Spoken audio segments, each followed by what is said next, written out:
Antes de empezar, quiero que te sientes cómodo y escuches con calma, porque hay historias que no entran por la cabeza, entran por el pecho.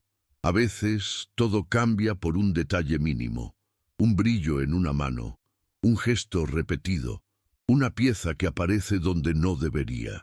Y cuando ese detalle te toca una herida vieja, ya no hay vuelta atrás. Y si te gusta este tipo de contenido, no te olvides de suscribirte a nuestro canal Cuentos para el Alma. Nosotros publicamos 3 videos todos los días. Dale like en video si esta historia te atrapa y déjanos en los comentarios de dónde eres y a qué hora nos escuchas. A doña Amalia se le cayó el tenedor de plata de las manos. El ruido metálico resonó más de lo normal en el salón elegante, pero a ella no le importó. Su atención estaba fija en algo que había visto a 3 mesas de distancia. Un hombre acababa de levantar una copa de agua. No fue el gesto lo que la paralizó, sino el anillo que llevaba en el dedo anular, oro blanco, un zafiro cuadrado y pequeñas incrustaciones formando una letra E. Amalia dejó de respirar por un segundo. Ese anillo no era una coincidencia. Ella misma lo había mandado a fabricar para el cumpleaños número 20 de su hijo Esteban, apenas 2 semanas antes de que él saliera de casa y nunca regresara. El hombre que lo llevaba, Tomás, no parecía encajar en aquel restaurante de manteles largos. Tenía el rostro marcado por el trabajo, las manos ásperas y una chaqueta algo ajustada, como si fuera antigua. Sin embargo, toda su atención estaba puesta en la niña sentada frente a él. La pequeña Alma, de apenas 3 años, jugaba con una servilleta, riendo sin preocupación alguna. Se sentía segura, querida. No percibía la tensión que empezaba a crecer alrededor. Amalia se apoyó en la mesa para no perder el equilibrio. Durante más de 20 años había buscado respuestas. La policía habló de desaparición voluntaria, pero ella nunca lo creyó. Una madre sabe cuándo su hijo no se fue por decisión propia. Y ahora ese anillo, lo único que quedaba de Esteban, estaba en la mano de un desconocido que parecía contar cada moneda antes de pedir. La rabia empezó a mezclarse con el shock. No podía dejar que ese hombre se marchara. Tomás, ajeno a todo, revisaba el menú infantil. Había prometido a su esposa fallecida, Marina, que en el aniversario de su muerte llevaría a Alma a un lugar especial. Aún sabiendo que después tendría que ajustar todo el mes, estaba cumpliendo.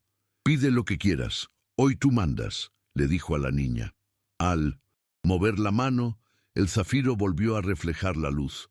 Tomás giró el anillo con el pulgar, un gesto inconsciente. Amalia sintió un escalofrío.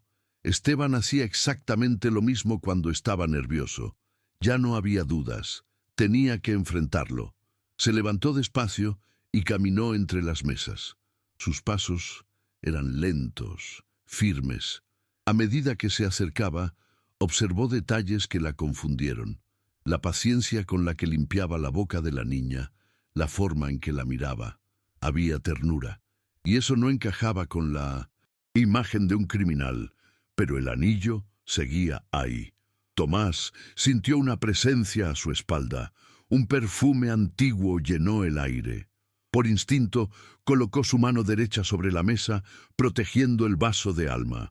Al levantar la vista, se encontró con una mujer elegante, mayor, con los ojos llenos de lágrimas contenidas.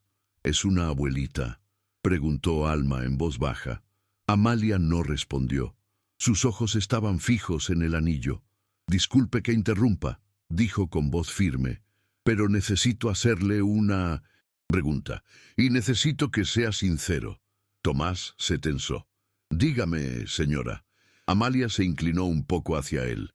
«Ese anillo, el del zafiro con la letra E, no es suyo, ¿verdad?». Tomás sintió un golpe en el estómago. Miró el anillo y luego a la mujer.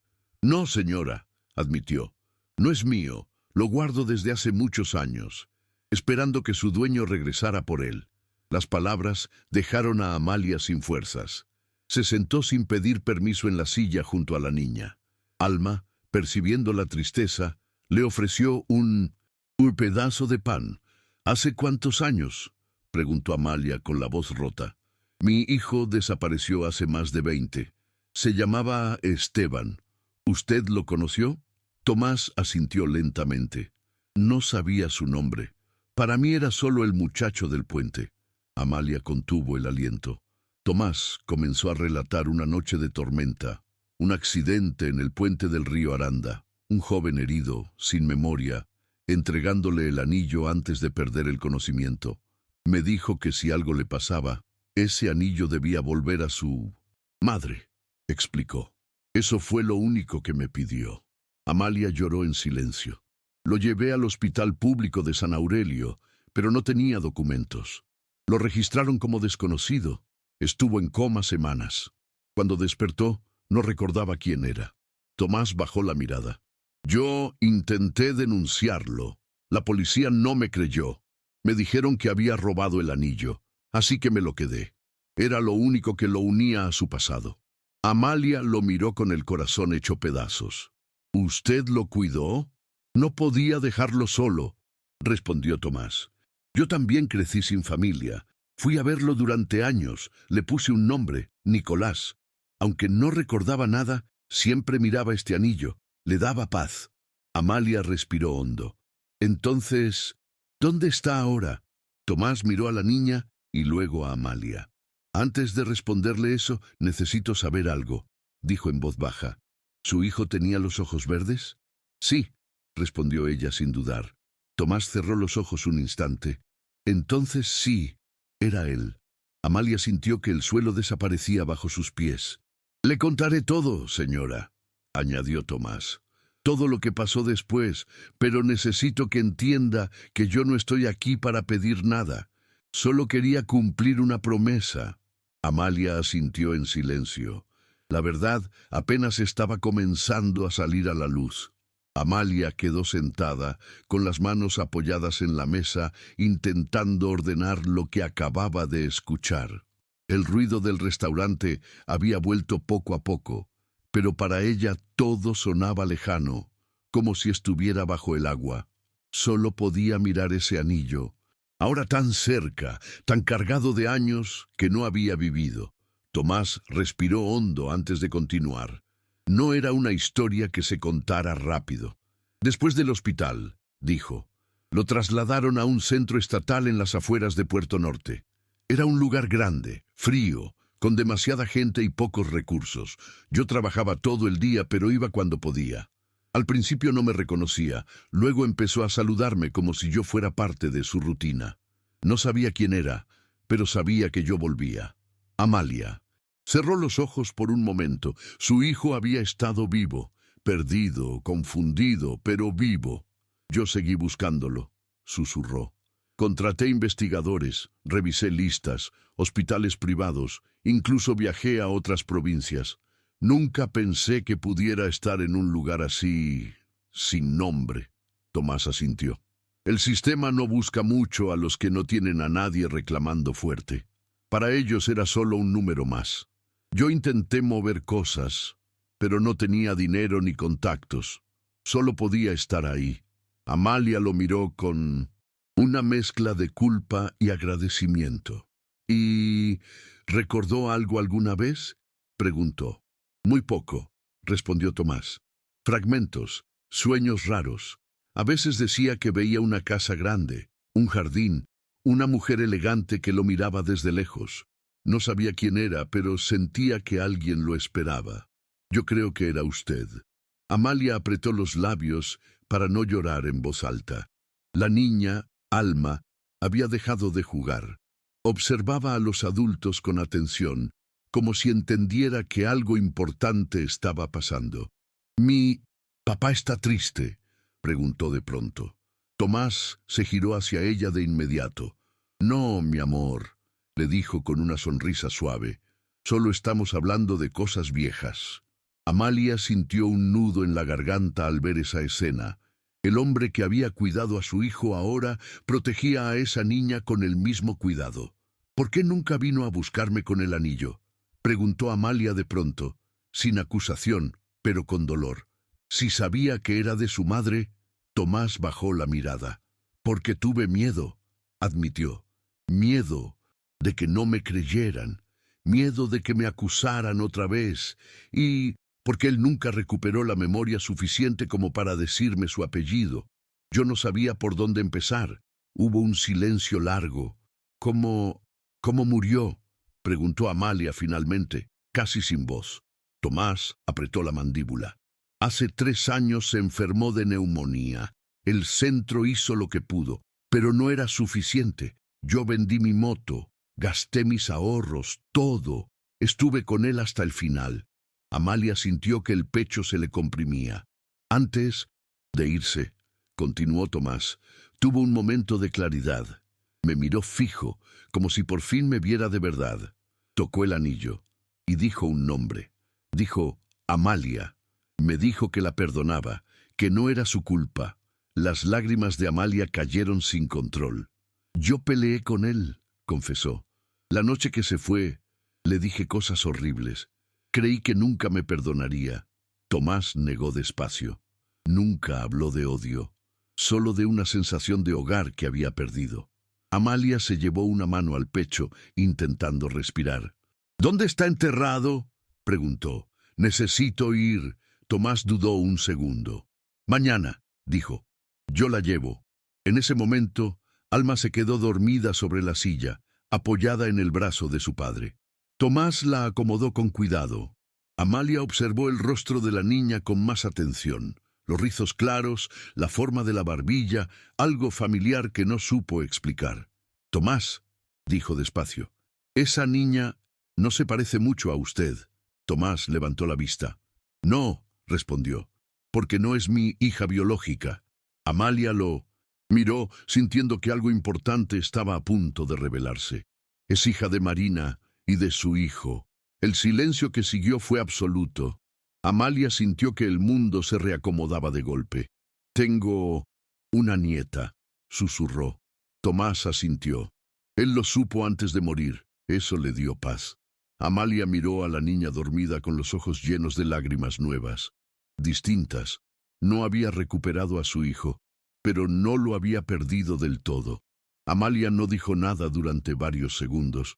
Miraba a la niña dormida como si temiera que al parpadear todo desapareciera. El rostro pequeño y tranquilo de Alma tenía algo que le resultaba insoportablemente familiar. No era imaginación, no era deseo, era sangre. Entonces, susurró, mi hijo no se fue del todo. Tomás asintió despacio. No, se quedó aquí, dijo apoyando la mano sobre el pecho de la niña. En ella, esa noche, no hubo más palabras importantes. Amalia pagó la cuenta sin decir nada, no como gesto de poder, sino como quien quiere sostener algo real. Afuera, el contraste fue evidente. Su chofer esperaba junto al auto negro, mientras Tomás caminó hacia su camioneta vieja con Alma en brazos. «Mañana a las 10», dijo él, «en el cementerio municipal». «Ahí estaré», respondió Amalia. A la mañana siguiente, el sol iluminaba un cementerio sencillo, lejos de los mausoleos de mármol que llevaban su apellido. Tomás esperaba junto a una tumba modesta, limpia, cuidada. Amalia se detuvo al ver la lápida. No decía Esteban, decía Nicolás, y debajo, amigo y hermano. Amalia cayó de rodillas sin importar el suelo húmedo. Lloró en silencio, con el dolor acumulado de décadas, pero no era un llanto vacío. Era el llanto de quien, al fin, entiende. Alma dejó una flor amarilla sobre la tumba, tal como Tomás le había enseñado. Amalia la observó y por primera vez desde la desaparición de su hijo, sintió paz. «Gracias», le dijo a Tomás, «por cuidarlo cuando yo no pude». Él negó con la cabeza. «Lo hice porque era lo correcto». Días después, Amalia hizo una propuesta. No, impuso, no compró, invitó. Tomás aceptó con una condición: seguir siendo el padre de Alma. Amalia la respetó, aprendió. Por primera vez en su vida dejó de controlar y empezó a acompañar. Vivieron juntos, pero no mezclados. La casa volvió a tener risas, pasos pequeños, cenas compartidas. Tomás arregló lo que estaba roto. Amalia llenó los silencios. El anillo volvió a la mano de Tomás, no como deuda, sino como legado. Los años pasaron. Alma creció rodeada de amor real, no de apariencias. Amalia envejeció sin soledad. Cuando llegó su hora, no estuvo sola. Se fue en su cama, con la mano de Tomás en una y la de Alma en la otra. Después del funeral, Tomás y Alma volvieron al restaurante donde todo había comenzado. Se sentaron en la misma mesa. No hubo tristeza, solo gratitud. Años más tarde, en la boda de Alma, el anillo de zafiro no estaba en un dedo. Había sido transformado en un broche que sostenía su velo sobre el corazón. La familia no se perdió, se reconstruyó. Y así, lo que comenzó con un anillo fuera de lugar, terminó convirtiéndose en un hogar completo. El amor, aunque tarde, siempre encuentra el camino.